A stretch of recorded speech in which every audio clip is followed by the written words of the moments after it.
OpenAI vient apparemment de détruire N8N. Est-ce que c'est vraiment le cas? Parce qu'ils viennent tout juste de sortir leur tout nouveau modèle AgentKit et on voit énormément ce discours en ce moment sur les réseaux sociaux. Et moi aujourd'hui j'ai vraiment envie de comparer les deux, donc N8N et AgentKit, voir leurs points forts, leurs points faibles sur énormément de critères. Pour commencer, on va tout de suite se rendre sur AgentKit, donc de OpenAI. Pour se rendre dessus, en fait, il faut rentrer un lien, c'est http://openai.com/agentbuilder.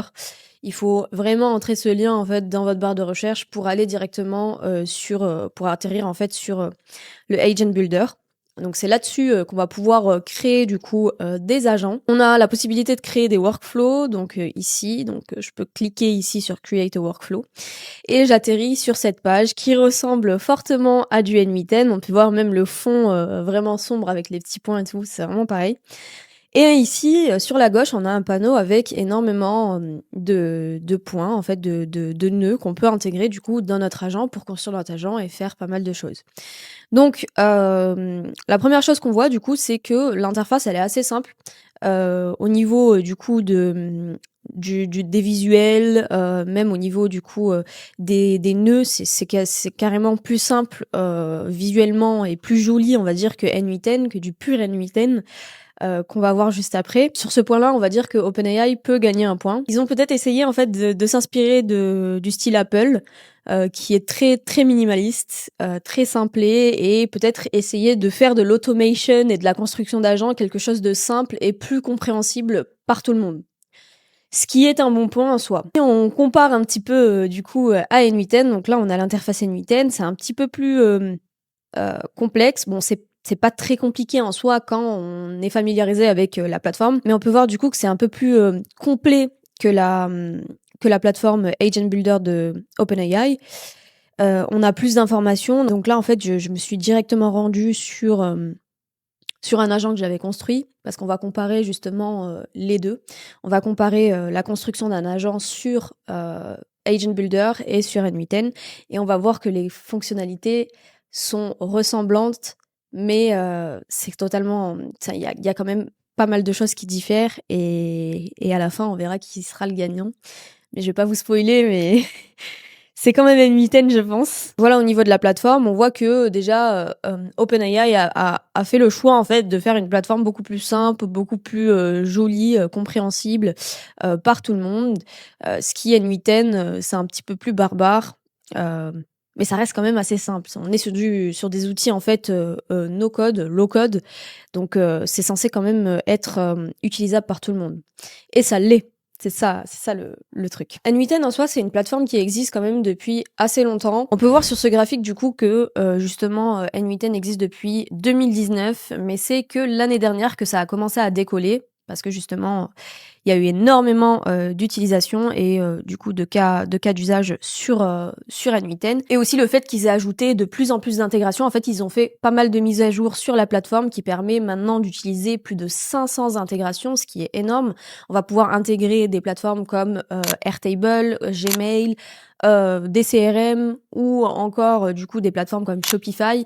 Il y a énormément d'intégrations et c'est ce qui rend cette plateforme ultra puissante comparé justement à OpenAI, comparé à l'agent de OpenAI. Donc là, on a un graphique qui nous montre justement la comparaison entre OpenAI AgentKit et N8N.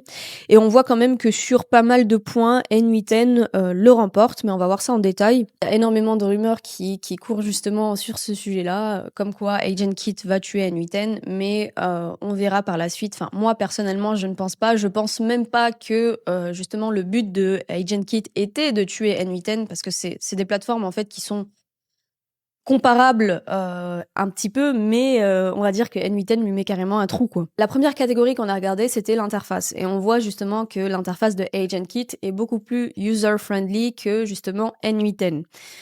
Donc sur ce point-là, on va dire au niveau de l'UI UX, AgentKit va l'emporter. Donc on voit dans la première étape donc de construction d'un agent que c'est assez simple. On a tout qui est répertorié ici. On peut choisir du coup le modèle ici de ChatGPT qu'on veut utiliser. On peut choisir également l'output format, du coup ça peut être du JSON, du texte, des widgets, etc. Donc ça c'est pas mal. Tout est répertorié ici. Maintenant, si on compare à N8N, On va se rendre sur la plateforme. Donc là, je clique sur AI Agent. Tac. Et donc là, ça se présente comme ça. On voit déjà, comme je l'avais dit, au niveau de l'interface, ça n'a rien à voir. On est sur quelque chose d'un peu plus compliqué. Et j'ai même une erreur ici qui me dit que du coup, j'ai une erreur sur mon workflow parce que justement, j'ai pas connecté pas mal de paramètres. Sur OpenAI, du coup, comparable à ça, en fait, c'est comparable à ça. Sauf que sur N8N, je vois qu'il faut que je connecte manuellement le modèle, là par exemple OpenAI. Il faut que je le connecte manuellement comme ça, que je fasse ma connexion API, etc. Il faut que je connecte une mémoire en fait pour sauvegarder justement la conversation en fait avec l'agent, parce que sinon il va oublier tout ce qu'on a dit avant la conversation. Et je dois connecter les outils comme ça manuellement. Par exemple, si je veux connecter, je sais pas, Gmail. Je dois le connecter comme ça.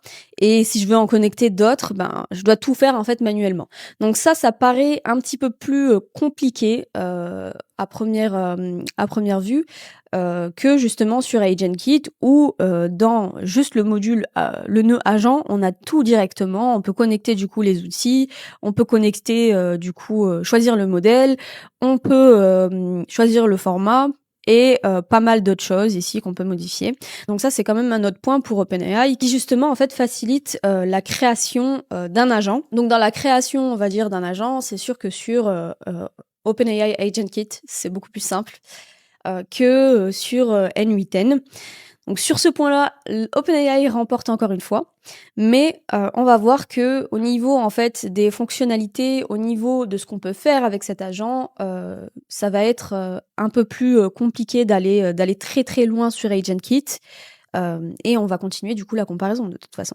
Ça fait 2 points du coup pour OpenAI pour le moment. On est quand même aussi accordé sur le premier point qu'on avait remarqué, ce qui est en fait la simplicité de l'interface. Je pense qu'OpenAI a vraiment voulu simplifier l'interface, rendre justement la construction d'agents accessible à tout le monde de manière très très simplifiée, même voire à quasi des débutants qui n'ont jamais vu la plateforme, ils peuvent construire en fait un petit agent comme ça rapidement. Je pense que le but premier de OpenAI, ça a été ça, de se différencier par justement la simplicité, le minimalisme dans tout ce qui est apparence. On va passer sur la troisième catégorie qui est les déclencheurs. Donc les déclencheurs, en fait, c'est très très important dans la construction d'un agent parce que c'est ce qui va en fait déclencher l'agent. Et on va voir que sur OpenAI AgentKit et sur N8N, on n'a pas du tout les mêmes fonctionnalités et pas du tout les mêmes déclencheurs. Donc par exemple, on retourne du coup sur l'interface AgentKit.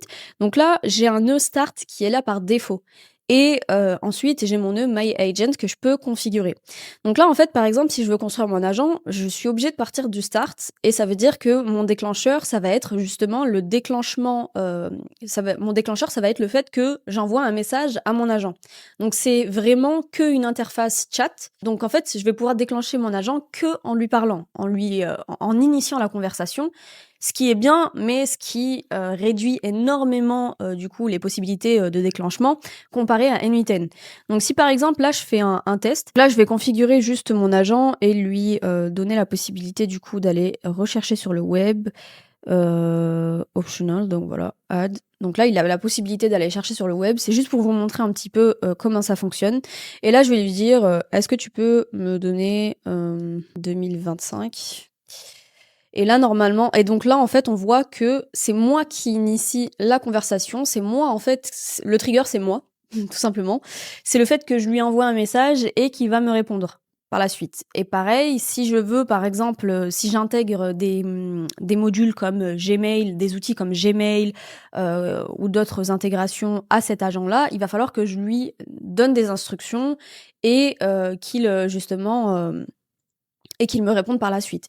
Et là, on voit du coup qu'il m'a répondu. Il est allé chercher du coup les informations sur Internet. Et là, il me demande un peu plus de détails.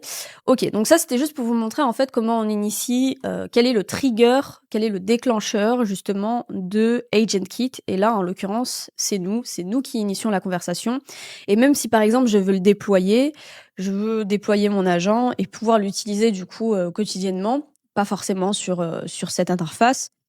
Je vais pouvoir le déployer, en fait, on va voir ça, que sous forme de Donc là, il a été publié que sous forme en fait de ChatKit, ou alors je peux l'intégrer à un autre agent en fait, par exemple que j'aurais construit dans N8N. Mais voilà, c'est vraiment en fait un chat. Maintenant, si on se rend sur N8N, on va voir qu'on a la possibilité d'intégrer énormément de triggers, et c'est ça qui est ultra puissant. Donc là, par exemple, le trigger ici, c'est quand justement je vais envoyer un message à mon agent. Donc j'envoie un message à mon agent et là, ça le déclenche. Par exemple, je peux lui dire hello et ça va déclencher mon agent. Et là, il va me répondre normalement hello, how can I assist you today? Ok, super. Mais c'est pas la seule chose que je peux faire. Donc là, en l'occurrence, c'est un peu un agent AgentKit de OpenAI. Il fonctionne que comme ça. Maintenant, on va voir que je peux intégrer énormément d'autres triggers. Ici, donc par exemple, Gmail. Si par exemple je prends Gmail, ici, je vais avoir des triggers qui, hop, quand je vais recevoir un message, hop, ça va déclencher. Quand je vais recevoir un mail, par exemple, ça va déclencher mon agent. Ou alors, je peux avoir d'autres triggers également, un webhook. Je peux le connecter à un webhook, par exemple, qui va détecter du coup des modifications ou des données entrantes en fait qui viennent de mon webhook. Ça va déclencher mon agent. Donc voilà, là on a plusieurs options et on en a à l'infini en fait. On peut en faire d'autres. Hein. Par exemple, quand je vais recevoir un Slack message, là ici j'ai énormément de triggers, c'est ce qui est bien. J'ai un nouveau user dans mon dans un canal Slack, ça va déclencher mon agent. Encore, enfin, les possibilités sont à l'infini, vraiment. On peut vraiment déclencher l'agent de plusieurs manières différentes et c'est ça qui rend justement N8N très très intéressant et très différenciable de AgentKit de OpenAI. On a quand même des ressources qui sont assez diversifiées et du coup, juste en termes de triggers, on peut prendre aussi comme exemple, par exemple, le Drive. En fait, vous avez juste à chercher une application qui vous intéresse, donc une intégration qui vous intéresse, et voir du coup s'il y a la possibilité d'intégrer du coup des déclencheurs. Et en général, il y a toujours la possibilité aussi des triggers de Google Drive. Je peux l'intégrer ici quand je vais avoir un changement dans mon Drive ou un document qui a été uploadé, etc. Je peux déclencher également dans mon agent. Donc là, on voit que vraiment, j'ai une possibilité infinie en termes de déclencheurs, alors que sur AgentKit, on a uniquement la possibilité du coup d'initier la conversation, d'initier l'agent avec un message qui est quand même assez restrictif. Donc sur ce point-là, N8N l'emporte. Et honnêtement, c'est un point quand même qui est très très intéressant. Et c'est là en fait qu'on voit que OpenAI a vraiment voulu faire quand même quelque chose de simple et pas aller trop loin. Donc c'est pour ça que je vous dis que ces plateformes sont comparables, mais quand même pas trop parce que en termes de fonctionnalité, N8N l'emporte énormément. Ok, maintenant on passe à une autre catégorie qui est justement les outils qu'on va pouvoir utiliser grâce à ces agents et notamment les intégrations. Donc comme on l'a vu sur ChatGPT Agent, donc là on a la possibilité d'ajouter des MCP et donc là on a une liste de MCP qui sont d'intégrations qui est correcte, mais qui est quand même très petite par rapport à N8N. On va voir ça et on a la possibilité bien évidemment du coup de connecter d'autres MCP si on veut avec du coup des authentifications et des clés API. C'est quand même intéressant pour un agent du coup simple, mais on va voir que sur N8N c'est quand même pas la même chose. Donc là je suis sur un agent et je vois en fait que je peux intégrer plusieurs du coup outils. Notamment, donc là, j'ai une liste infinie, quasi infinie. Donc, comme je vous l'ai dit, en fait, il y a plus de 500 intégrations, ce qui est énorme, qui rend N8N, en fait, très, très utile et très, très intéressant en termes, du coup, de gestion et en termes de création d'agents, parce qu'on va pouvoir faire pas mal de choses. Donc là, par exemple, j'ai la possibilité, par exemple, de plugger Gmail. J'ai également la possibilité, par exemple, de plugger Airtable, qui serait ma base de données. Donc là, on a vu en fait que N8N remporte haut la main le fait de pouvoir connecter des outils et en termes d'intégration, ça détruit un petit peu AgentKit parce qu'on est vraiment loin on est vraiment loin en fait du nombre d'intégrations qu'on peut avoir sur AgentKit. Il y a une autre fonctionnalité qui est très très intéressante sur N8N et qu'on n'a pas du coup sur AgentKit, c'est justement le fait de pouvoir en fait déclencher à partir d'un agent, un agent on va dire général, de pouvoir déclencher d'autres agents. Donc ça ça va encore au-dessus des capacités de AgentKit. Donc là par exemple, si vous voyez, j'ai connecté plusieurs tools et j'ai connecté un email agent que je vais vous montrer juste après, un contact agent, content creator agent, une calculatrice, un calendar agent, donc qui va gérer mon calendrier. Et en fait, tout simplement, ce que j'ai fait là, c'est que j'ai fait un peu une architecture de mon agent. Donc là, j'ai mon agent général sur lequel je vais discuter avec lui par Telegram et je vais lui dire et il va pouvoir en fait gérer plusieurs agents sous lui. Donc là, j'ai plusieurs sous-agents. J'ai le sous-agent qui va gérer les emails, le sous-agent qui va gérer ma base de données, donc mes contacts, ma création de contenu, et on peut en ajouter à l'infini. Et ce que je voulais vous montrer, du coup, c'est justement la construction ensuite de ces autres agents. Donc, par exemple, je me rends sur les mail agents, et donc on voit que l'agent qui va gérer mes emails, il est construit de la sorte. Et c'est lui, du coup, qui va être plugué à toutes les intégrations Gmail. Donc, par exemple, send an email, envoyer un email, répondre à un email, mettre un label sur un email, créer un brouillon, etc. Et plein d'autres choses. Et ça va être plugué à mon agent général et on voit en fait que les possibilités, elles sont infinies. C'est comme si j'avais une architecture un petit peu comme dans une entreprise où justement j'avais un manager qui gérait du coup plusieurs personnes et ces personnes-là sont les sous-agents.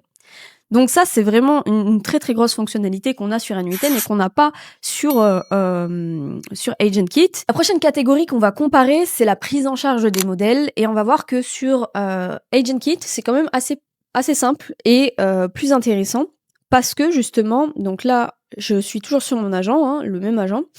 Et donc là, en fait, je peux choisir directement tous les modèles ChatGPT qui sont directement plugués en fait sur mon agent. C'est déjà intégré à l'intérieur. Donc ça, c'est un bon point. Ça facilite l'utilisation du coup des modèles. Si par exemple là, je peux choisir GPT-5 ou alors GPT 4.1 mini, je peux changer le modèle vraiment très rapidement et c'est très pratique. Sur N8N, on a du coup notre agent ici et on voit que pour connecter un modèle, il faut que je choisisse le modèle ici et je le connecte par exemple à ChatGPT ici et il faut que je choisisse le modèle ici. Donc là, j'ai tous mes modèles.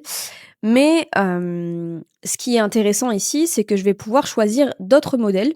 Donc par exemple, je peux connecter Anthropic, qui est Claude, et qui a plusieurs modèles aussi. Je peux connecter aussi, je pense, DeepSeek, yes, donc DeepSeek. Ou sinon, si on veut avoir accès du coup à tous les modèles, on peut tout simplement se rendre sur OpenRouter et en fait, ce nœud-là, il va aller chercher, référencer tous les modèles existants sur le marché, que ce soit Anthropic, OpenAI, DeepSeek ou d'autres, Perplexity, etc. Et ça va être du coup beaucoup plus facile à choisir directement. On n'aura pas à ajouter à chaque fois un nouveau nœud Anthropic ou OpenAI ou DeepSeek, etc. Donc ça, c'est plutôt pratique quand on est sur N8N d'utiliser ce nœud-là. On voit encore une fois que sur AgentKit, c'est quand même assez pratique, mais on n'a pas la possibilité, par exemple, de changer le type de modèle. C'est vraiment natif. On est obligé de choisir le OpenAI, les modèles d'OpenAI, ce qui est logique, hein. Mais par exemple, sur N8N, on peut utiliser Anthropic, on peut utiliser OpenAI, on peut utiliser DeepSeek, etc. Perplexity, il y en a plein. Et donc, c'est quand même un avantage précieux parce qu'on sait qu'aujourd'hui, il y a des modèles comme Perplexity ou comme Claude qui donnent des résultats très très différents de ce qu'on pourrait obtenir avec OpenAI. Et donc, c'est intéressant de tester les modèles et de voir les résultats qu'on peut obtenir en fonction de ça. Donc, sur ce point-là, c'est encore N8N qui l'emporte. Maintenant, ce qu'on va comparer, c'est l'UI des composants de chat que peut produire du coup OpenAI, que peut produire AgentKit ou alors N8N. Et on va voir que c'est quand même assez différent et intéressant parce que justement AgentKit nous permet à la fois du coup de donner en fait un output une sortie texte, une sortie JSON ou alors un widget, ce qui est très intéressant parce que du coup, c'est une fonctionnalité qu'on n'a pas forcément sur N8N, qui nous permet de créer des widgets et là ici, j'ai juste en fait pour créer un widget, j'ai juste à donner en fait un prompt de ce que je veux obtenir et il va me le créer. Donc par exemple, si je vais dans Galerie, c'est des choses comme ça qu'on va pouvoir créer. Et c'est super intéressant et on voit que c'est beaucoup inspiré du coup du style Apple, donc minimaliste, très joli, très attirant visuellement. Au contraire, sur N8N, et on l'a vu, il se concentre beaucoup plus sur le back-end et non pas sur l'UI.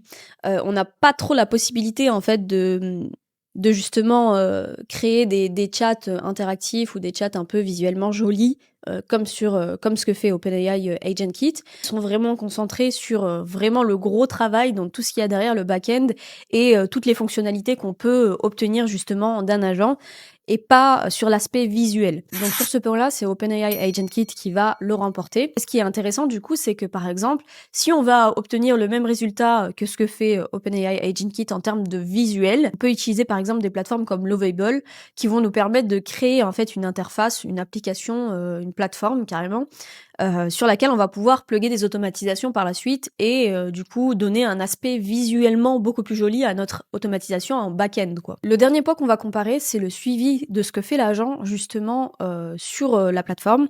Et on va voir que sur OpenAI AgentKit, en fait, on a un suivi qui est quand même pas terrible en fait. On n'arrive pas trop à voir ce que fait l'agent, alors que sur N8N, on a une trace sur tout ce qui se passe. Donc je vais vous donner un exemple rapidement. Donc je vais prendre un de leurs templates. Donc là, on est sur l'Agent Builder. Et ici, donc j'ai mes workflows, j'ai mes drafts, et là j'ai des templates qui ont déjà été faits. Par exemple, je vais prendre le template Customer Service. Et ici, donc on voit qu'ils ont construit l'agent avec du coup, ce qui est bien, c'est qu'on peut ajouter du coup des conditions, des while, if, etc. On peut transformer des datas. On peut du coup ajouter des file research et donc je vais preview, je vais tester le workflow. Par exemple, je vais juste lui dire hello. On voit que du coup là l'agent il commence par les nœuds, tac tac tac, classification guest information, il est sur le nœud condition, hello, how can I assist you today. Donc voilà, on voit un petit peu un historique de ce qui se passe. Mais par exemple, si je clique sur les nœuds ici, je vais close la preview. En fait, j'ai pas trop d'informations sur ce qui se passe avant le nœud et ce qui se passe après le nœud. Donc par exemple ici je suis sur Classification Agent, classification de l'agent. Là il va classifier si du coup donc là on parle de service client, si la personne elle veut retourner un item, tout ça. Donc ils ont mis des conditions. Et en fait, j'ai pas d'informations sur ce qui s'est passé avant. Donc, le nœud d'avant, c'est le jailbreak. Et ce qui va se passer, ce qui donne un output. Donc, le résultat qui donne. Alors que je vais vous donner un exemple très simple ici sur N8N. On va voir que sur une automatisation. Donc là, j'ai une automatisation. Je vais run mon automatisation ici. Par exemple, ici, si je clique sur ce nœud-là, j'ai accès à tous les inputs. Donc, tous les nœuds qu'il y a avant. Donc, on a le schedule, on a le Google Sheet, tout ça, et j'ai toutes les informations de ces nœuds. Donc, par exemple, là, j'ai le Google Sheet, Pick One, Writing Style, etc. Donc, ça permet, cette automatisation, elle permet de créer des posts LinkedIn, de Ultimate LinkedIn Posts. C'est une prochaine vidéo. Et donc, en fait, je vois vraiment que j'ai toutes les informations sur mes nœuds, les outputs, ce qui ressort, ce que le nœud ressort après à la fin, ici. Donc, il va ressortir du coup des URL, etc. De l'image qui a été créée, parce que là, dans ce nœud-là, on va créer une image. Mais on voit vraiment en fait que j'ai un suivi sur tout, alors que sur OpenAI, en fait, j'ai pas trop d'informations, je sais pas ce qui est rentré, je sais pas ce qui est sorti. Donc ça, c'est un peu embêtant parce que des fois, on a des erreurs et on sait pas trop du coup d'où ça vient.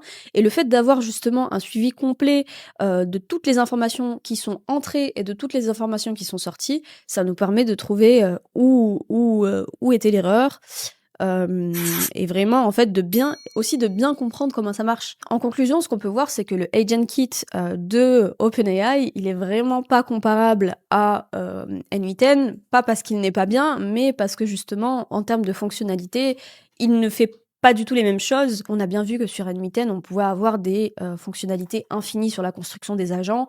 On pouvait construire des agents et y plugger des sous-agents. Enfin, c'était vraiment, on avait des possibilités infinies. Mais au niveau des interfaces chat, texte, etc. que génère N8N, on est sur quelque chose de un petit peu plus visuellement moins joli que sur AgentKit. Pour moi, AgentKit, on pourrait l'utiliser si vraiment on veut faire des tests rapides de création d'agents ou des agents très très simples, ou si par exemple on veut créer un agent avec une interface qui est visuellement très jolie. Et par contre, si on veut aller dans des fonctionnalités beaucoup plus profondes, sur du back-end, etc., il est nécessaire d'utiliser N8N, et on a vu qu'en termes de fonctionnalités et de création d'agents, ça n'a rien à voir, et qu'on pouvait du coup créer des agents ultra performants. Pour ceux qui me connaissent pas, moi c'est Zainab. Du coup, je suis la fondatrice de Neom, qui est une agence d'automatisation et d'intégration de solutions IA pour les entreprises. Et à travers cette chaîne, je vais vous partager mon expertise en termes d'automatisation, de création d'agents et également de l'actualité IA, et vous donner le plus de ressources possibles pour vous initier à l'IA et l'automation.